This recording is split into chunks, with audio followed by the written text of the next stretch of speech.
ओम उमा महेश्वराय नमः। पौराणिक मान्यताओं के अनुसार हरतालिका तीज व्रत भगवान शिव और माता पार्वती के पुनर्मिलन की याद दिलाता है। दरअसल सती माता के दाह से भगवान शिव विवाह के प्रति उदासीन हो गए थे। ऐसे में उन्होंने विवाह करने का निर्णय ही छोड़ दिया था।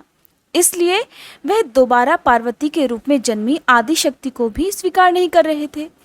माता पार्वती ने भगवान भोलेनाथ को पति के रूप में प्राप्त करने के लिए बहुत कठिन तपस्या की थी। हिमालय पर गंगा नदी के तट पर माता पार्वती ने भूखे प्यासे रहकर 12 वर्षों की कठिन तपस्या की। माता पार्वती की यह स्थिति देखकर उनके पिता हिमालय बड़े दुखी हुए। अब आप इस कथा को विस्तार पूर्वक सुनिए। सबसे पहले तो आप सभी को हरतालिका तीज की ढेर सारी शुभकामनाएं। हरतालिका तीज का व्रत हर साल भाद्रपद मास के शुक्ल पक्ष की तृतीया तिथि को मनाया जाता है। इस दिन सौभाग्यवती स्त्रियां और कुंवारी कन्याएं नए लाल वस्त्र पहनकर या नए साफ शुद्ध वस्त्र पहनकर मेहंदी लगाकर 16 श्रृंगार करती हैं। कुंवारी कन्याएं इस दिन माता पार्वती को सिंदूर अर्पित करती हैं और सभी सुहागिन महिलाएं या कुंवारी कन्याएं शुभ मुहूर्त में यानी कि इस दिन प्रदोष काल के समय में भगवान शिव और माता पार्वती जी की विशेष पूजा आराधना करती हैं। इस पूजा में भगवान शिव और देवी पार्वती की मूर्तियों की विधिवत पूजा की जाती है।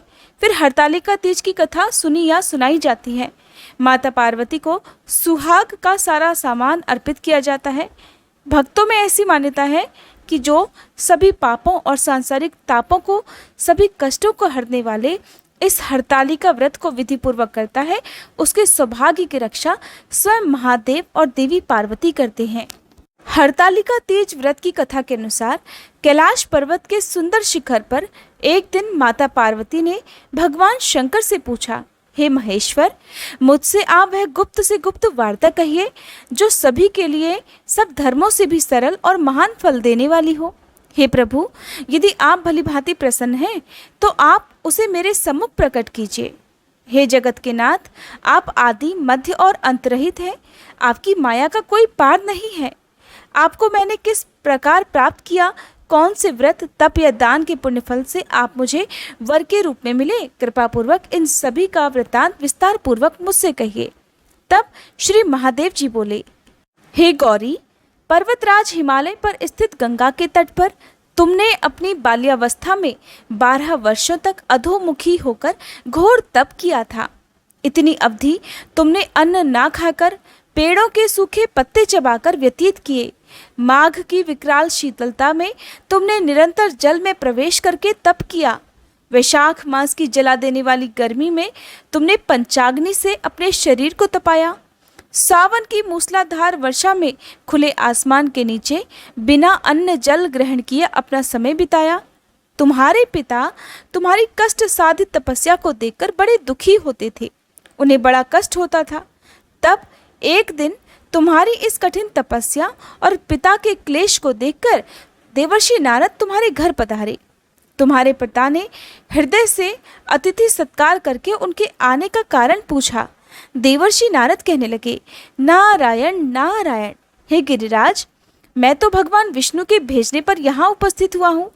आपकी कन्या ने बड़ी कठिन तपस्या की है।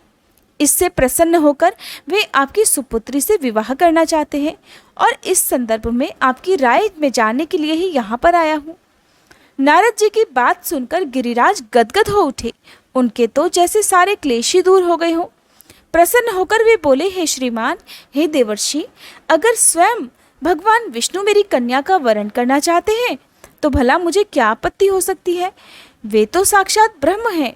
हे महर्षि, ये तो हर पिता की इच्छा होती है कि उसकी पुत्री सुख संपदा से युक्त पति के घर की लक्ष्मी बने, और पिता की सार्थकता भी इसी में है कि पति के घर जाकर उसकी पुत्री पिता के घर से अधिक सुखी रहे। तुम्हारे पिता की स्वीकृति पाकर हे देवी, नारद जी विष्णु जी के पास गए और उनसे तुम्हारे ब्याह के निश्चित होने का समाचार सुनाया।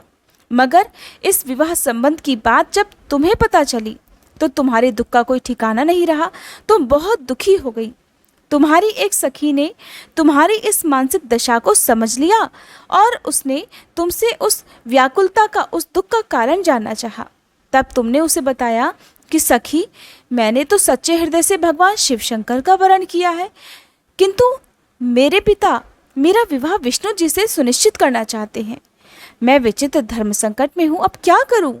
प्राण छोड़ देने के अलावा अब मेरे पास कोई भी उपाय शेष नहीं है। देवी, तुम्हारी सखी बड़ी ही समझदार और सूझबूझ वाली थी। तुम्हारी सखी ने तुम्हें समझाते हुए कहा, सखी, भला इसमें प्राण त्यागने वाली बात ही क्या है? संकट के अवसर पर बड़े धैर्य से काम लेना चाहिए। नारी के जीवन की सार्थकता भी इसी में है कि पति रूप में हृदय से जिसे एक बार स्वीकार कर लिया, जीवन पर्यंत उसी से निर्वाह करें। सच्ची आस्था और एक निष्ठा के समक्ष तो ईश्वर को भी समर्पण करना पड़ता है।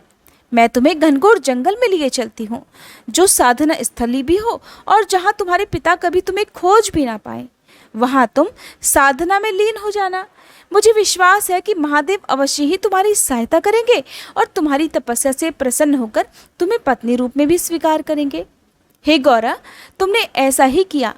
तुम्हारे पिता उधर तुम्हें घर पर ना पाकर बड़े दुखी हुए, चिंतित हुए, सोचने लगे कि न जाने तुम कहाँ चली गई। मैं विष्णु जी से उसके विवाह का प्रण कर चुका हूँ। यदि भगवान विष्णु बारात लेकर आ गए और मेरी कन्या घर पर ना हुई तो मेरा तो बड़ा अपमान होगा।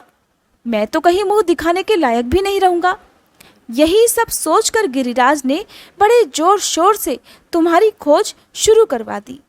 इधर तुम्हारी खोज होती रही और उधर तुम अपनी सखी के साथ नदी के तट पर एक गुफा में मेरी आराधना में लीन थी। भाद्रपद मास के शुक्ल पक्ष की तृतीया का दिन था और उस दिन हस्त नक्षत्र भी था। उस दिन तुमने रेत के शिवलिंग का निर्माण करके निर्जला व्रत किया। रात भर मेरी स्तुति के गीत गाकर तुमने जागरण किया। तुम्हारी इस कष्ट साध्य तपस्या के प्रभाव से कैलाश पर्वत पर विराजमान मेरा आसन डोलने लगा। मेरी समाधि टूट गई। देवी, मैं तुरंत तुम्हारे समक्ष जा पहुंचा और तुम्हारी तपस्या से प्रसन्न होकर तुमसे वर मांगने के लिए कहा। तब अपनी तपस्या के फलस्वरूप मुझे अपने समक्ष पाकर तुमने कहा, हे प्रभु, मैं तो हृदय से आपको अपने पति के रूप में वरण कर चुकी हूँ।